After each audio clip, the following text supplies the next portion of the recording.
सारे शरीर में केवल और केवल वासना ही है।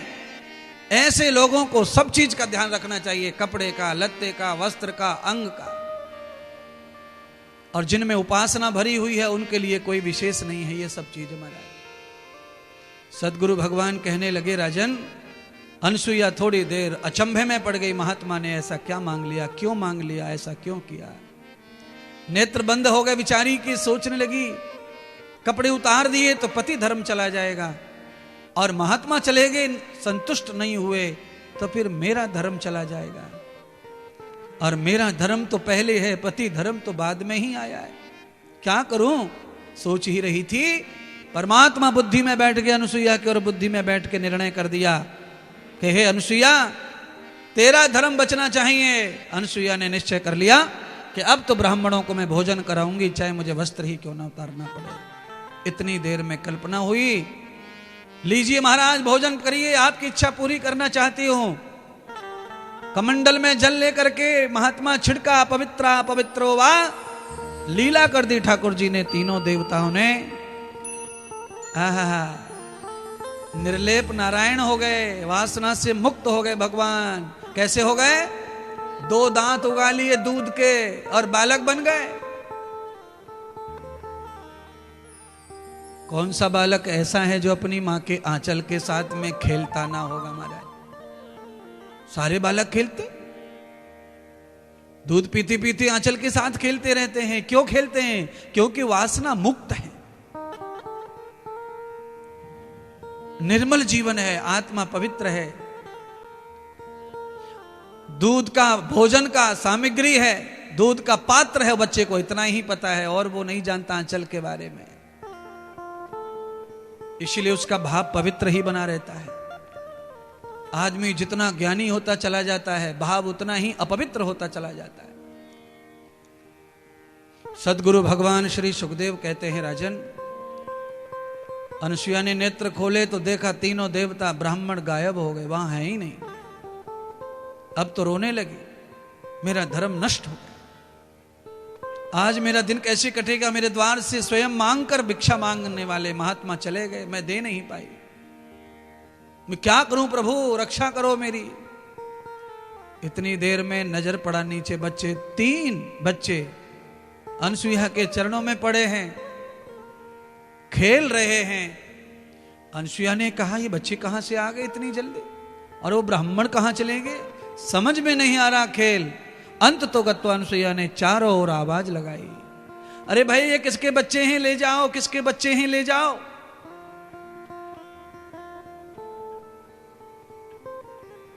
किसी के हाथ तो ले जाए कोई, नहीं कोई आया। बच्चे रोने लगे, भूख से रोने लगे। अनाथ समझा अनुसुईया ने, लगता है कोई अनाथ है, कोई छोड़ गया।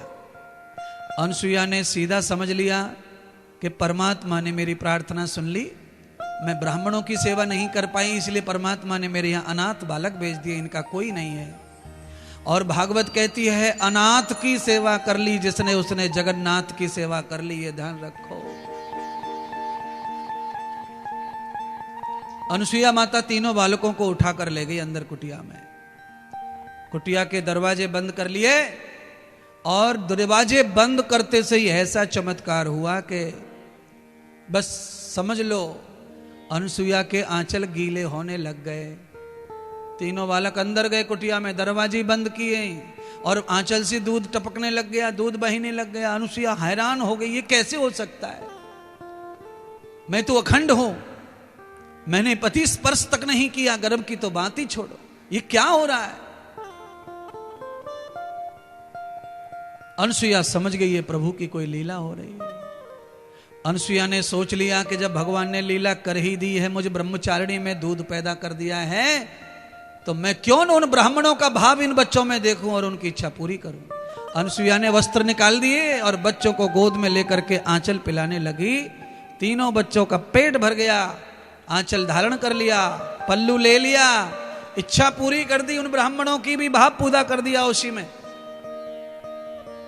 सारे जगत में आप एक रूप देख सकते हो अगर आपका भाव है तो।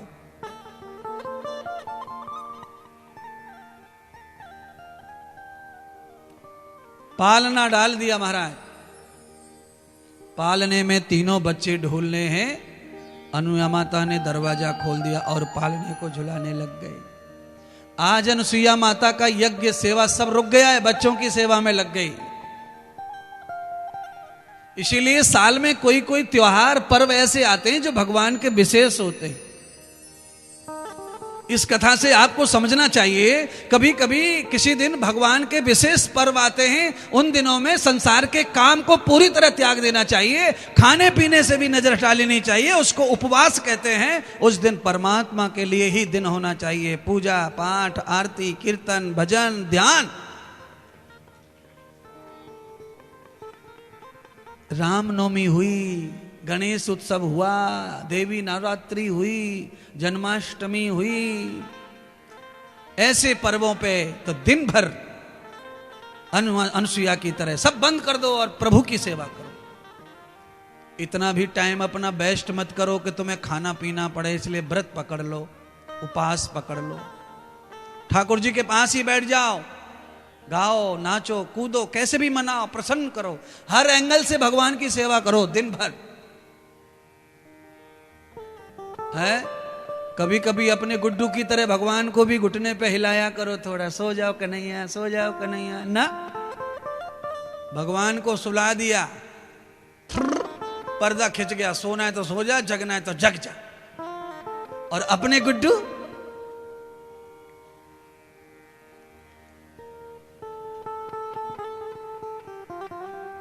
सारे एंगल, पूरी बॉडी के एंगल बदल लेंगे अपने गुड्डू के लिए।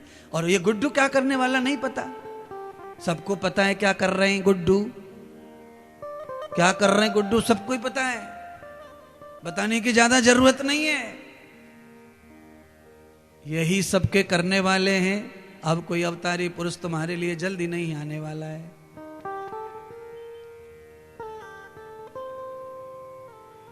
अनुसुईया के पति आ गए, दीपक जी, और पति ने घर में अचानक 3 बालक देखे। दरवाजे से टेंशन और पसीना यहां से टपकने लग गया। हाय राम, 11 साल में ये क्या हो गया।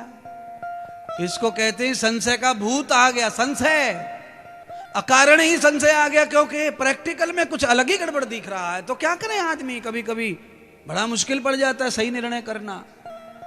अनुसुईया ने पतिदेव की ओर देखा, प्रणाम करके चेहरा देखा, समझ गई, टपक टपक आंखें कर रहे हैं ऋषि मुनि। पत्नी ने कहा कि इनके मन में मेरे प्रति कोई गलत भाव आवे, उससे पहले पूरी कथा सुना देनी चाहिए। इसीलिए माता बहनों सबको कहना चाहता हूं, परिवार को खुश रखना है तो घर में कोई संशय पैदा होगा उसको क्लियर कर दो शाम तक। चाहे कोई जार जूता मार दे, पर संशय खत्म होना चाहिए। आज का आज खत्म होना चाहिए कलेश। संशय में घर टूट जाते हैं, जीवन छूट जाते हैं महाराज।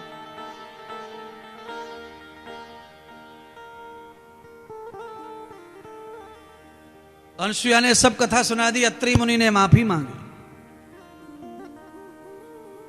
समय आने पर पति को भी माफी मांग लेनी चाहिए अपनी पत्नी से। अगर कुछ गलत हो गया है तो समय आने पर पत्नी को भी मांग लेनी चाहिए।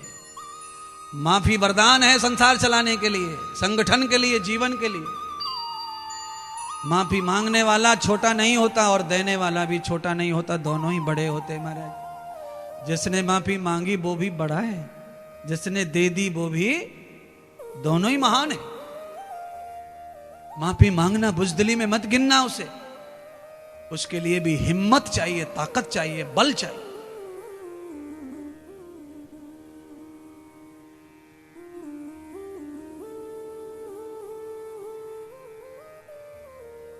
अनुसुईया को कहा, देवी मैं धन्य होगा तुम्हें पत्नी रूप में पाकर। तुमने संत महात्माओं की सेवा तन मन से धन से की, इसीलिए आज तुम्हारी गोद में देखो, बिना भोग के, बिना विलास के, बिना गर्भ के, बिना पीड़ा के 3 बालक। तुम्हें मां बनने का भगवान ने कैसा वरदान दिया है। मेरे हर जीवन में तुम ही पत्नी होनी चाहिए, मुझे ऐसा विश्वास परमात्मा पर है। कृपा हो गई। भ्रम दूर होता है तो आदमी क्लियर हो जाता है।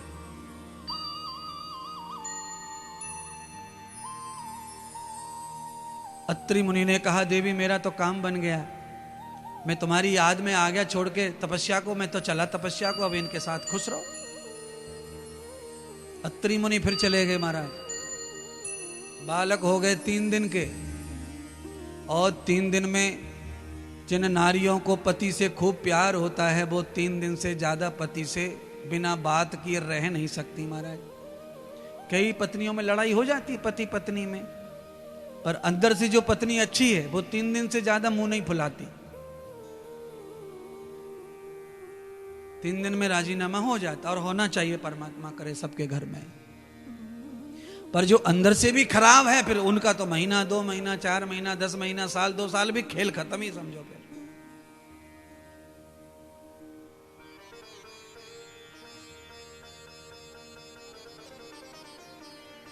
तीन दिन में तीनों देवियां जो ब्रह्मलोक में रहती, बैकुंठ में और कैलाश में रहती, उनकी सूख के लकड़ी हो गई। 3 दिन में रोटी बनी नहीं घर में महाराज। क्यों? कई स्त्रियां इतनी ज्यादा पति को जानती मानती हैं कि पति घर नहीं तो वो रोटी नहीं पकाती। वो नहीं है तो काय के लिए पकाना, रूखा सूखा बासा कुसा खा के टाइम पास करती हैं। वो आएंगे तभी बनाएंगे अपन पराठे। कई महिलाओं का इतना भाव अच्छा है, और कई महिलाओं का भाव इतना अच्छा है, काय करायचं त्यांच्या, करूँ गया खाऊं गया। गोभी के पकोड़े, लंबा काट के पनीर के पकोड़े, और पीछे से गोल गोल गिलकी के पकोड़े खाऊंगे। काय ते काय टर टर करता है।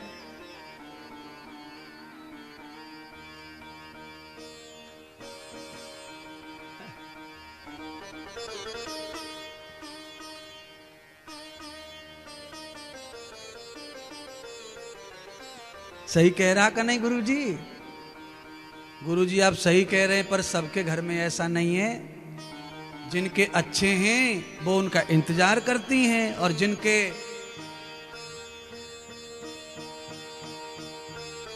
जब तक घर नहीं है तब तक ही शांति है, और जिनके अच्छे हैं उनको शांति तब है जब वो घर लौट आए बेचारे सुरक्षित। उनकी बाट देखती रहती हैं। 7 बजे आते थे, 7:15 बज गए, बेटा जरा देखो फोन करके पप्पा को। ऐसी फिक्र करने वाले वही लोग हैं जिनके अच्छे होंगे महाराज। हाँ? कुछ लोग तो नाक तक भरे बैठे, नाक तक। उनकी तो माला में यही जाप चल रहा है कि कब परमात्मा निपटाएगा इसको और मैं कब फ्री हो जाऊं।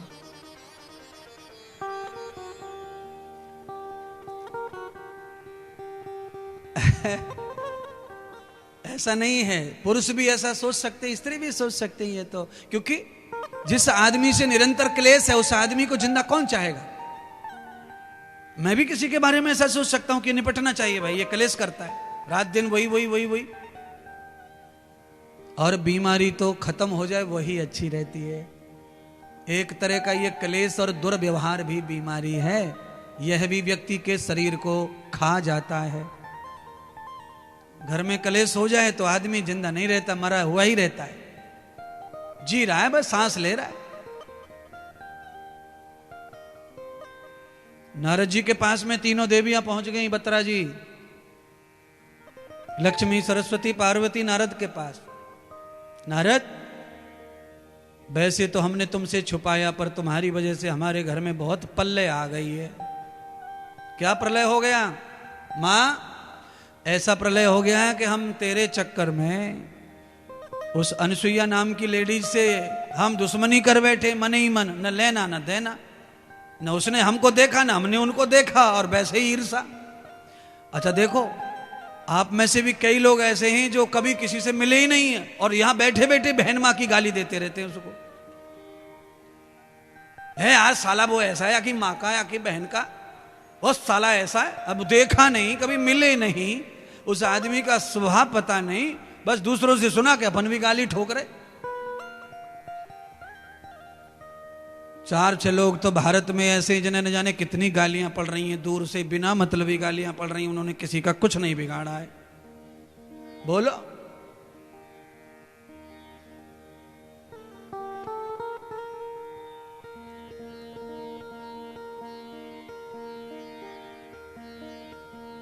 नारद जी ने कहा, मां आप चिंता न करो, पर आपने जो किया है वो तो किसी भी पत्नी के लिए अच्छा नहीं है ना। आपके सम्मान को आपने खुद ही बिगाड़ लिया है।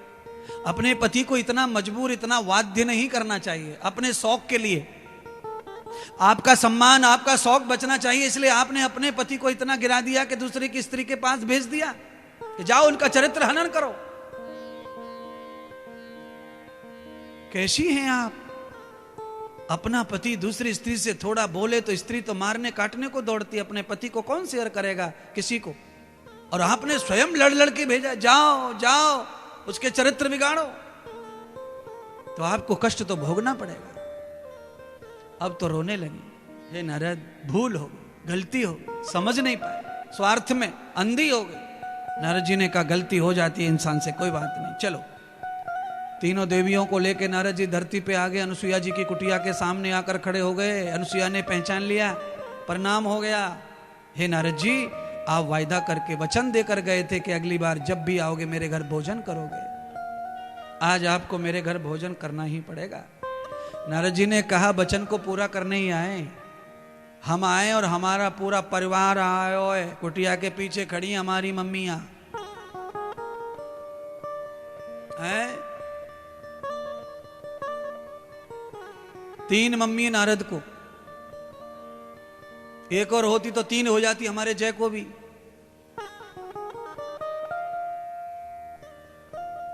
भाग्य लगता है इन चीजों के लिए। एक माँ होना कठिन हो रहा है और 2-2 माओं का प्यार मिले बच्चों को, 3-3 माओं का, तो इससे भाग्य चाहिए। भाग्य होता है किसी किसी बच्चे का, ये भाग्य है। ये गुस्सा करे तो वो प्यार कर ले, इसने डांटा तो वो पुचकार कर ले, ये भाग्य है हमारा। सदगुरु भगवान कहने लगे, राजन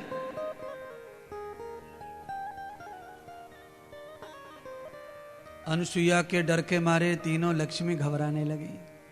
क्या करेगी? परमात्मा भगवान को बालक बना दिया इसने, पानी छिड़क के। हम तो इसके दुश्मन हैं, भगवान तो इसके प्यारे थे, इसने हमारे ऊपर पानी छिड़क दिया तो हमें क्या बना देगी नहीं पता। आदमी का जब कर्म खोटा हो जाता है तो उसको अंदर ही अंदर डर लगता है, भयंकर भय लगता है उसको। आदमी अंदर से पापी हो जाए तो वो डरता ही रहता है, डर बहुत खाता है उसको। काली माता पार्वती डर रही है, काली माता पार्वती, लक्ष्मी पार्वती, ब्रह्मा की पत्नी सब डर रही हैं। कौन से डर रही हैं? भारत की धरती की औरतों से। लक्ष्मी को पता है कि धरती की औरतें इतनी खतरनाक होती हैं, कहां से चीड़ेंगी फाड़ेंगी पता नहीं। पुराने जमाने में लड़ाइयां हुआ करती थी गांव में, देवरानी जिठानी में। अरे महाराज, चोटी पकड़ के 3 घंटे तक छुड़ाना मुश्किल। इस परिवर्तन के लिए तो बहुत बहुत धन्यवाद। ऐसा परिवर्तन आया कि ये बीमारी खत्म हो गई, ऐसी चोटी मार वाली। पुराने जमाने में चोटी मार दह दमाड़ बहुत होता था महाराज, रोज देखो चोटी मार।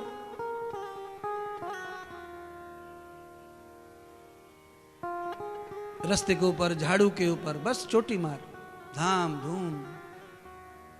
पर आज महाकाली महासरस्वती सब घबरा रही हैं धरती की औरत के मारे।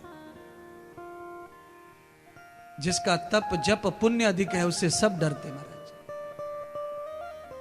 जिनका तप जप खत्म हो गया उनसे डर भी खत्म हो जाता है। जिनके बच्चे डरते हैं माता पिता से, उन माता पिता के पास तप और जप और पुण्य है, इसीलिए बच्चे डरते हैं। और जो बच्चे डराते, समझ लो माता पिता खाली हो चुके, उनके पास कोई पुण्य पुण्य नहीं है। डरा दिया बच्चे ने, पापा तुमने ये नहीं किया तो मैं ये कर दूंगा, पापा डर गया। पुण्य खत्म होने पर ही आदमी को डर और दुख आता है, चिंता आती है। नारद जी ने अनुसुईया माता को सारी बात समझाई। हे देवी, ये मेरी माँ है, ये मेरे पिता है। मेरे प्रसाद की वजह से सब लफड़ा हुआ है। मैं आपका प्रसाद लेकर गया, इतना अच्छा लगा कि मैंने 4-6 दिन का खाना खाया नहीं, ये नाराज हो गए। इनके मन में ऐसा भाव आ गया कि ये अनसुईया धरती पर रह के हमसे आगे निकल गई, और हम लक्ष्मी पार्वती होके भी कहीं पड़ी कोने में, कोई पूछ नहीं रहा अपने को। और सच बात है, धरती पर आदमी को बड़ा होने का मौका मिलता है, धरती पर आकर व्यक्ति को पूजने का मौका मिलता है, कीर्ति का यश सम्मान पाने का मौका मिलता है। आप किसी पहाड़ में घुसे पड़े रहो, कुछ मौका नहीं मिलेगा। ये केवल संसार में ही संभव है। यहां आकर आप कितने भी बड़े हो सकते हैं, कितने भी बड़े हो सकते हैं, आकाश तक आप जा सकते हैं। गगन सदृशम, गगन के समान आप हो सकते हैं अगर चाहें तो। ये धरती पर ही संभव है महाराज, ये गुफा में संभव नहीं है। ये धरती वृद्धि के लिए है, तो यहां पर धर्म अर्थ काम के साथ ही आप बड़े होंगे, तो ही आप चमकेंगे। आप गुफा में अपने कल्याण के लिए कुछ भी करते रहो, आपका पौरुषार्थ पूरा नहीं होता है उससे। समाज का ऋण है वो चुकाओ, गुफा में बैठ के समाज का ऋण नहीं चुकता। ऋषियों का ऋण चुकाओ, माता पिता का ऋण चुकाओ, भगवान का ऋण चुकाओ, गुरु जी का ऋण चुकाओ। ऐसे कैसे चुकेगा गुफा में बैठ के जाके गुम।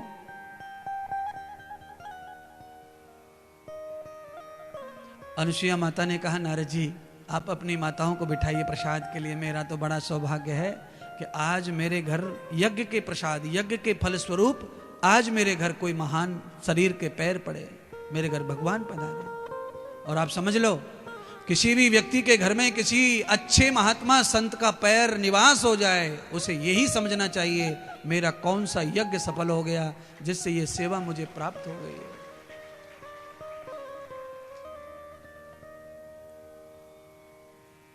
कठिन है महात्मा को घर में सेवा करना, भाग्य है। कितनी दुनिया तरसती है इन चीजों के लिए,